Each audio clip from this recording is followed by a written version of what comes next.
ओम श्री गणेशाय नमः।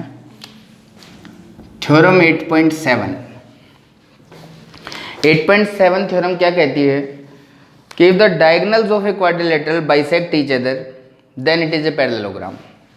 इससे ऊपर वाली थ्योरम में क्या था कि पैरेललोग्राम हमें दे रखा था और डायगोनल्स बाइसेक्ट करते हैं, ये हमें बताना था।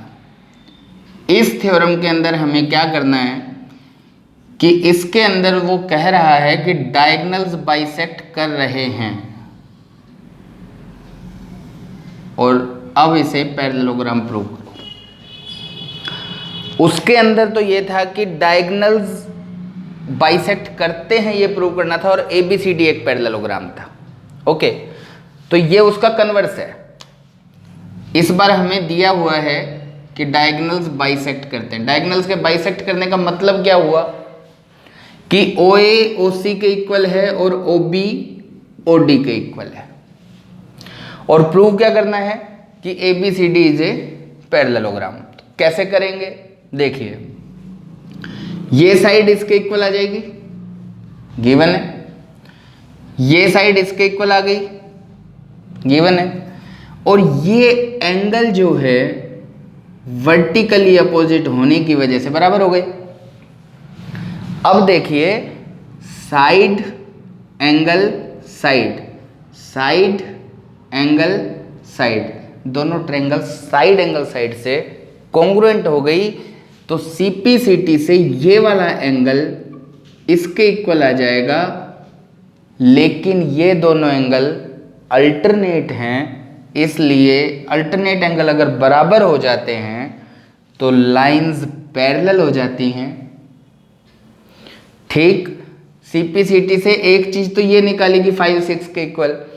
अब दूसरी चीज CPCT से क्या निकालेंगे कि AD BC के इक्वल होगा, तो अपोजिट साइड का एक पेयर। लेकिन ये थ्योरम जो है, अब थ्योरम 8.8 आएगी कि अपोजिट साइड का एक पेयर अगर पैरेलल और इक्वल हो जाए तो वो एक पैरेललोग्राम बन जाता है। तो अगर आप अभी इसको यूज ना करें कोई दिक्कत नहीं। 5 = 6, तो ये लाइन पैरेलल हो गई।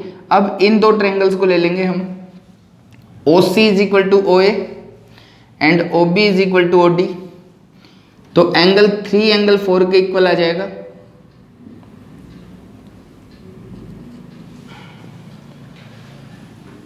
साइड एंगल साइड से ये दोनों ट्रायंगल्स भी आपस में कॉन्ग्रुएंट हो जाएंगी और CPCT से ये वाला एंगल इसके इक्वल आ जाएगा, 7 8 के इक्वल आ जाएगा। इसलिए ये ट्रांसवर्सल हो जाएगी और ये दोनों लाइन आपस में पैरेलल हो जाएंगी। ये पेयर भी पैरेलल हो गया और ये पेयर भी पैरेलल हो गया, पैरेललोग्राम बन जाएगा। इसलिए देखिए इसको लिखेंगे कैसे। थ्योरम 8.7 गिवन, हमें गिवन है इन quadrilateral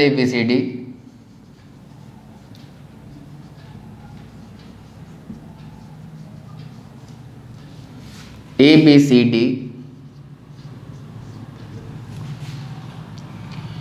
OA = OC and OB = OD। ये दो बातें हमें दे रखी। हमें प्रूव करना है कि ABCD is a parallelogram. Okay,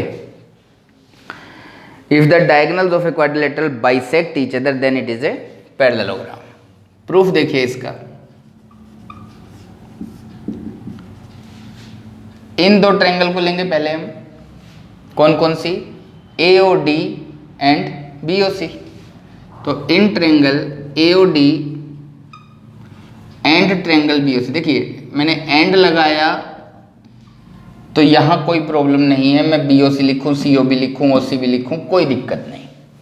लेकिन जब मैं ये साइन लगा दूंगा कॉन्ग्रुएंट का, उसके बाद दिक्कत है। अगर आपने AOD अगर COB के कॉन्ग्रुएंट है और आपने BOC के लिख दिया तो गलत हो जाएगा। इसलिए ये साइन अगर एंड लगा, अभी मुझे पता ही नहीं कि भाई ये किसके कॉन्ग्रुएंट आएगी, तो मैं कैसे बताऊं भाई। तो इसलिए पहले इसको तीनों जो पार्ट हैं कॉन्ग्रुएंसी के जो 3 पार्ट होते हैं वो 3 पार्ट करने के बाद फिर हम ये कहेंगे कि ये ट्रायंगल किसके कॉन्ग्रुएंट आई है। तो AO is equal to OC मुझे दिया हुआ है, OB is equal to OD दिया हुआ है, और angle 1 is equal to angle 2 हो जाएगा, vertically opposite angles. So by side angle side congruency, देखिए साइड फिर एंगल फिर साइड, देखना पड़ेगा क्या है ये, साइड है, इस एक ट्रायंगल से पता लग जाएगा अगर आप करोगे तो। ये साइड आई, फिर ये एंगल आ गया और ये साइड आ गया, साइड एंगल साइड से दोनों ट्रायंगल कॉन्ग्रुएंट हो गए। Side angle side congruency, triangle AOD congruent आ गई ट्रायंगल। देखिए अब AO OC के इक्वल है, एंगल O तो एंगल O के इक्वल है, एंगल 1 एंगल 2 का मतलब क्या है, इस ट्रायंगल का जो 1 है वो O है और इस एंगल का जो 2 है वो भी O है, तो O तो O के इक्वल आ गया, बीच में O है तो बीच में O आएगा, ठीक है। अब OB OD के इक्वल है तो OD है, यहाँ OB आएगा, बच क्या गया C, तो AOD जो है वो COB के कॉन्ग्रुएंट आ गया। ये दोनों ट्रायंगल्स आपस में कॉन्ग्रुएंट हो गई। CPCT से क्या हुआ, एंगल OAD, देखिए OAD दूसरा पहला तीसरा OCB के इक्वल आ गया, तो OAD है कौन 5 और OCB कौन है 6, ये दोनों बराबर आए किससे, CPCT से। लेकिन ये कैसे एंगल हैं आपस में, बट दीज आर अल्टरनेट, और अगर अल्टरनेट एंगल्स इक्वल हो जाएं तो लाइंस कैसी हो जाती हैं, पैरेलल। कौन सी लाइंस, ये ट्रांसवर्सल है तो ये वाली और ये वाली, ये दो लाइंस आपस में पैरेलल होंगी, इसलिए AD जो है वो BC के पैरेलल आ गई, इसे मैं मान लेता हूँ 1। अब इन triangle AOB and triangle COD,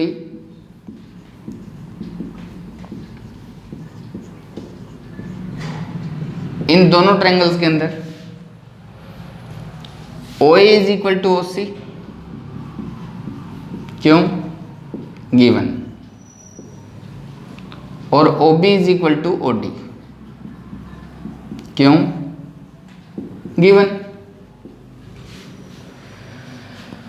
angle 3 is equal to angle 4, क्यों, वर्टिकली अपोजिट एंगल्स। देखिए क्या बना, side then angle then side, OC फिर 3 फिर OD, OC फिर एंगल 3 है यहाँ OD, यूं कर लिया, ठीक है। तो by side angle side congruency, ये आप इसकी चिंता ना कीजिए, OC OD और एंगल 3 आप कहोगे सर एंगल 3 इधर नहीं आया, कोई बात नहीं, अगर ये 5 मैं ये लिख दूं ऐसे और ये 5 मैं इधर लिख दूं और ये 5 इधर लिख दूं तो कोई फ़र्क पड़ा, कौन सा 5 किधर है कुछ नहीं पता।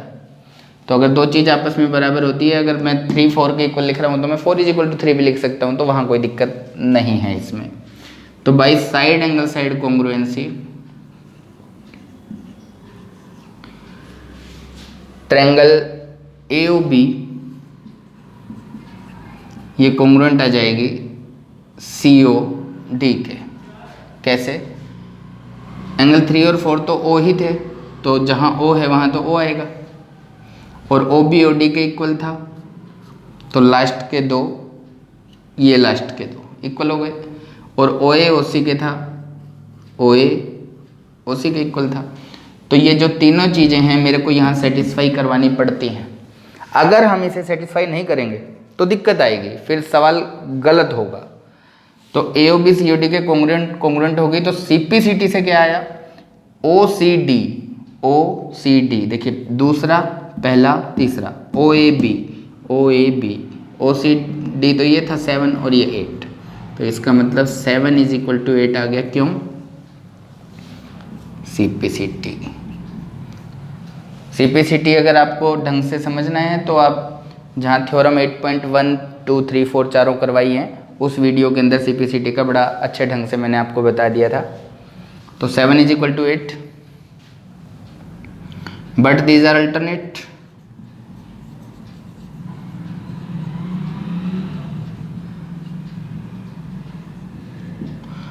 और अल्टरनेट एंगल्स अगर इक्वल हो जाते हैं तो देखिए ये ट्रांसवर्सल हुई AC और लाइंस कौन सी पैरेलल हो जाएंगी, ABCD के पैरेलल हो जाएगी। इसे मैं सेकंड मान लेता हूँ। ये फर्स्ट था ADBC के पैरेलल और यहाँ ABCD के, तो ये लाइन इसके पैरेलल आ गई थी और ये लाइन इसके। तो from first and second ABCD is a parallelogram. Clear? Note कर लीजिए इसे।